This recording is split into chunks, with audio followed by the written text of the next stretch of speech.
Panoorin po natin to.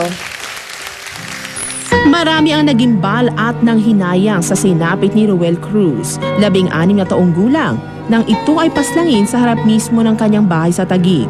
Nasa labas si Roel ng kanilang bahay at naglalaro ng PSP nang tangkaing agawin ng dalawang lalaki na nakasakay sa motorsiklo ang kanyang PSP at cellphone. Nang hindi ibinigay ni Roel ang mga gamit, walang awa itong binaril sa dibdib na naging sanhi ng kanyang maagang pagkamatay.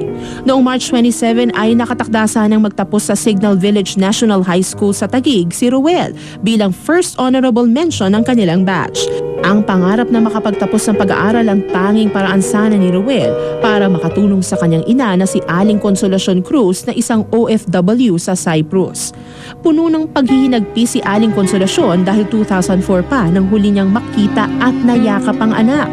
At ang inaasahan na masaya sanang reunion ay nauwi sa isang malungkot at di malilimutang tagpo ng kanilang buhay.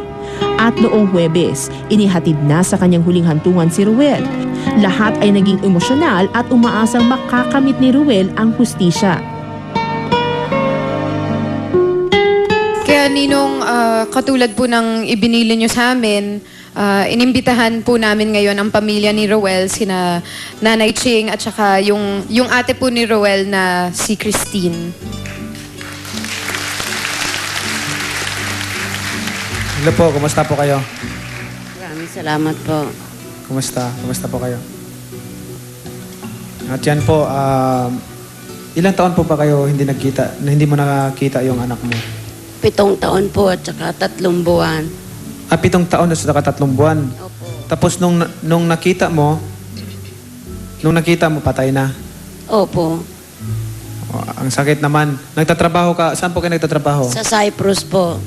Sa Cyprus. Nagtatrabaho ka para matustusan mo yung pag-aaral ng anak mo? Pangangailangan po ng anak ko at saka yung asawa ko pong nagkasakit. Anong sakit niya? Nagkaroon po siya ng colon cancer. Colon cancer. Na-opera po yun. Nanay Ching, ano pong klaseng anak si Roel? Si Ruel po, siya po yung anak na pwede pong ipagmalaki nyo sa kahit kanino.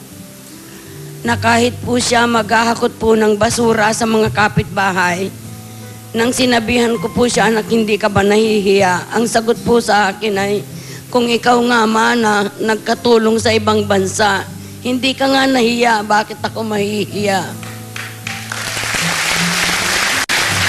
Christine, ano yung mamimiss mo sa kapatid mong si Roel?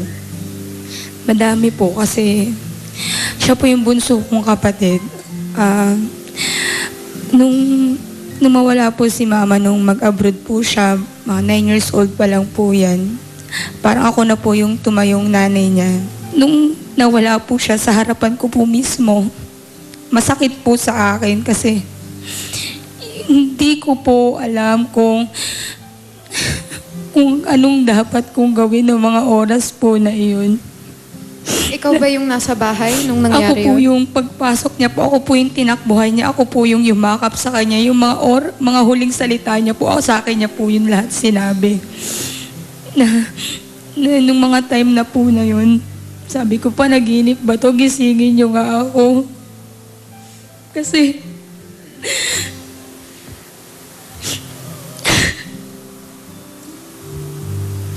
kahit ganun po yung kapatid ko, kahit may time po na hindi po kami nagkakasundo, mas marami po yung time na nagkakasundo kami. Magkatabi pa nga po kami niyan sa pagtulog kahit ganito po na edad ko, yung kapatid ko. Christine, ikaw yung tumanggap ng medal ni Roel? Opo, ako po yung umakyat po sa stage nung ito pong nakarang recognition niya po. Kaya po nung nakuha ko po yung medalya niya, hindi ko po yun sinuot. Tinaas ko po yun, sabi ko sa kanya, Roel, para to sa'yo. Yun ang sabi ko sa kapatid ko. Ano yung plano nyo pagkatapos na mailibing si Roel? Babalik po ako ng Cyprus dahil inutang ko lang po yung pamasahe ko na pabalik para makita ko po yung anak ko. Kailangan ko pong mabayaran yon. Kung magpapagamot pa po yung asawa ko, kailangan pa rin po niya ng pampagamot. mahirap po talaga yung pinagdaanan nyo. At siyempre, huwag tayong makalimot magmanalangin sa Panginoon. Kasi ang Panginoon lang nakakaalam kung kailan tayo mawawala dito sa mundo. Walang imposible sa Panginoon pag magtiwala tayo at bibigyan kayo ng kasiyahan at satisfaction sa buhay. At hindi yung mga material things dito ang makapagpaligaya sa atin ng tapat, kundi ang pagmamahal ng Panginoon. Kaya yan po.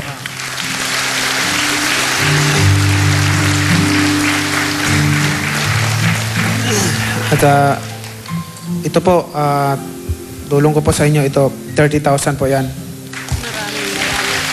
Maraming salamat po. Okay, Unang-una para- po, nagpapasalamat po ako sa Panginoon na nakarating po ako at nakita ko po yung aking anak. Salamat po at isa lang po ang masasabi ko is may human law tayo, may batas tayo na dapat niyang harapin. Ang Panginoon na bahala sa kanya. Opo. No? In Matthew 7 verse 1 nga, do not judge or you too will be judged. Nananalig na lang po ako sa batas po natin kung ano po ang magiging resulta nun. Maraming salamat po Marami pong talaga sa salamat. inyo. Thank you po. At kahit nawala man sa atin si Rowel, hayaan yung maging daan to para mas marami yung mga schoolmates niya na matututo at mabigyan ng access sa isang computer. So, in memory of Rowel, Ninong, nagdo-donate yung Many Prizes ng dalawang desktop computers. Para sa Signal Village po ng National High School. Maraming salamat po. At magbabalik po ang Many Prizes.